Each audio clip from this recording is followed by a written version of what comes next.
Have you tried everything? Creams, pills, exercises, but your back still hurts? Sometimes the problem isn't what you're not doing.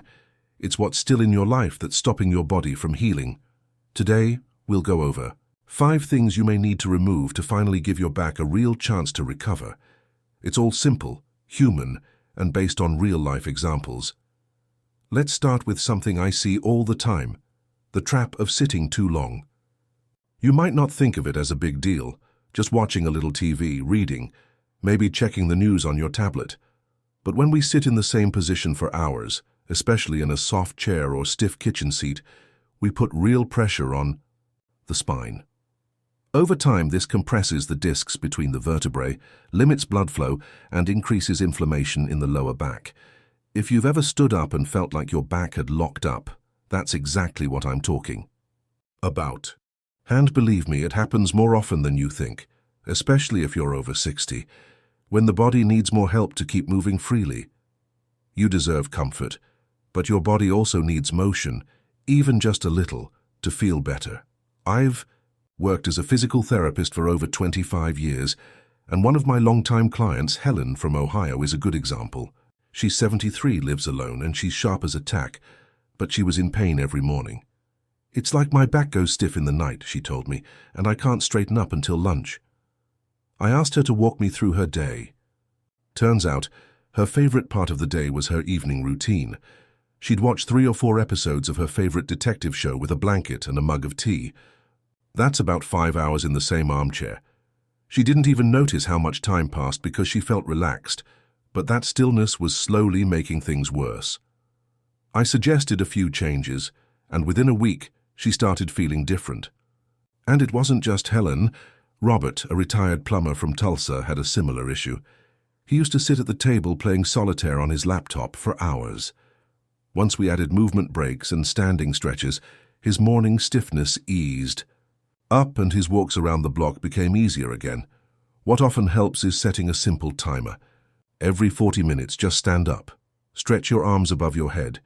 Take a few steps around the room. You don't have to go outside or do anything fancy. Just reset your posture. I even recommend keeping a water glass in another room so you have a reason to get up. This kind of gentle routine gives your spine a break and keeps circulation flowing, which is half the battle when it comes to pain. Even small changes add up. Think of your body like a garden. It needs sunlight, air, and movement to stay alive. You don't have to run or work out to feel better. You just need to remind your body that it matters. And it does. You matter.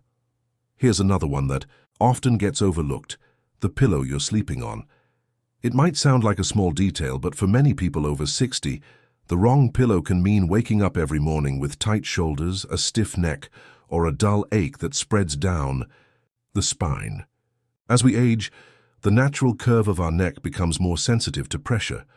If the pillow is too high or too soft, it throws the spine out of alignment while we sleep.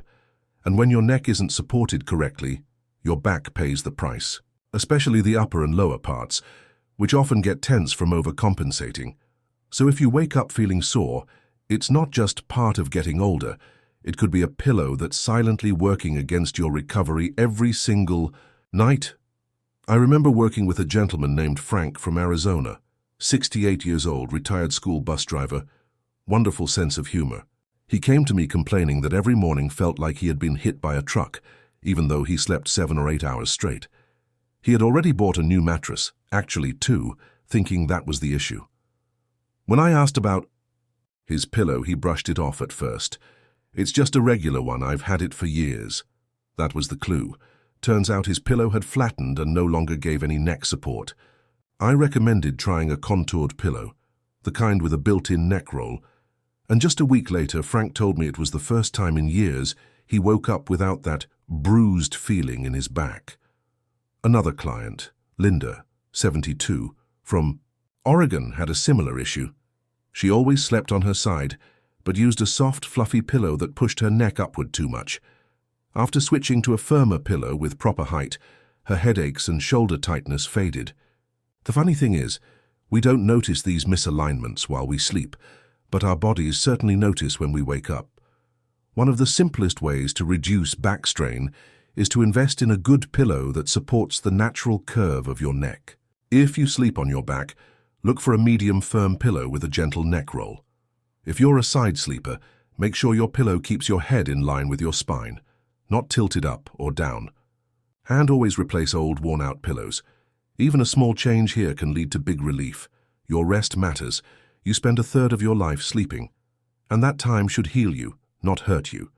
You don't have to accept morning pain as normal. Something as simple as a better pillow can give your body a chance to truly rest. You deserve that kind of peace every morning. Let me bring up something that surprises a lot of my patients. Sugar can make your back pain worse. When we think about sugar, we usually think about weight gain, blood sugar, maybe even dental issues.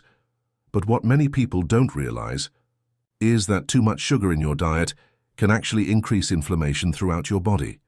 And that includes your muscles, joints, and spine. For folks over 60, this matters even more because our bodies are already more sensitive to inflammation as we age. The tissues in the back, the muscles, tendons, and ligaments are all affected when the body is in a constant state of low-grade inflammation. It doesn't happen overnight, but over time, that afternoon cookie or that sugar-loaded cup of tea before bed can add fuel to the fire, making pain last longer or feel sharper. I always say, if your back won't calm down, maybe your diet is keeping it irritated. One patient who really helped me understand this in action was Barbara, 76, from a small town in Texas. She was one of the kindest, most cheerful people I've ever met. But she came to me because her lower back pain just wouldn't go away, even though her scans were clean and she was doing basic stretches daily. During our talk, I asked her about her eating habits, and she told me, almost laughing, "I can't finish a day without my sweet tea. 3 heaping teaspoons of sugar or it's not the same." I didn't want to take away something that gave her joy, but I explained how sugar might be playing a hidden role in her inflammation. She agreed to try going without added sugar for 4 weeks. She switched to tea with lemon and started having fruit instead of desserts.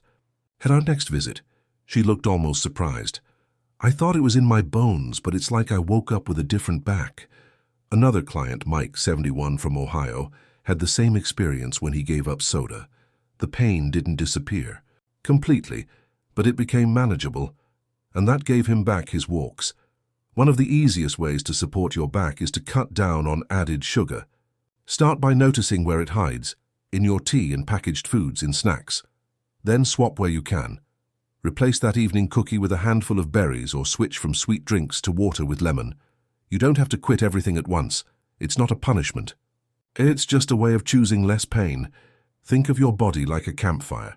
Sugar is like dry wood. It keeps the flame going. But when you remove it, the fire begins to settle. You deserve to live without that extra burn. You don't have to be perfect, just a little more aware. Your back will thank you.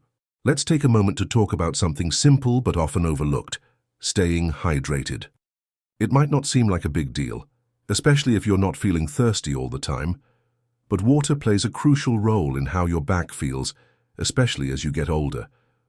The discs in your spine, those soft cushions between the bones, are mostly made of water.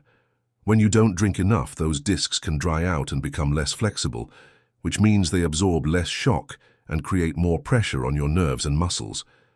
And when that happens, you get stiffness, soreness, and that deep ache in your lower back that just won't go away. The tricky part is, as we age, the body becomes less efficient at signaling thirst. So by the time you feel it, you may already be behind. That's why it's so important to stay ahead of hydration, even if you think you're fine. I remember one of my clients, George, 81, from Florida, who came in for chronic lower back pain.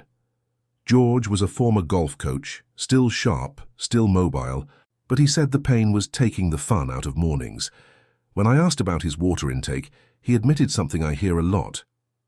"I don't drink much, maybe 2 glasses a day. I'm not really thirsty." I explained to him how dehydration can shrink the spinal discs just enough to cause nerve pressure. He looked surprised and said no doctor had ever mentioned that before. So we tried a very gentle change. I asked him to keep a water glass on his kitchen counter and drink half a glass every hour during the day. No big chugging, no forcing, just steady, small sips. A few weeks later, George walked into my office with a smile and told me, I still have some soreness, but I don't wake up feeling like I'm made of concrete. Another patient, Rose, 75, from Michigan, had a similar issue. She relied mostly on tea and coffee, but once she added plain water throughout the day, she told me her afternoon back pain wasn't as sharp anymore. One of the simplest ways to care for your spine is to make water part of your daily rhythm. Start by keeping a glass somewhere you can see it, by your favorite chair, near your bed or next to your remote. Take a few sips every hour or two, especially when you first wake up and before bedtime. You don't have to aim for a gallon, just enough to keep your joints and tissues from drying out. It's a small habit with a big impact. Think of your spine like a sponge. When it's dry, it becomes stiff and fragile, but when it's hydrated, it's soft, springy, and ready to move. You don't need to wait until you're parched. Just listen to your body's quiet needs. They're there, and when you answer them, they answer back with strength. Let me wrap up with something a lot of people don't link to back pain: emotional stress and loneliness. When we think about back pain, most of us think about posture, mattresses, or lifting something heavy. But over the years, I've seen a deep connection between emotional well-being and physical discomfort, especially in older adults. When you feel isolated or carry unspoken grief or worry, your body often reflects that.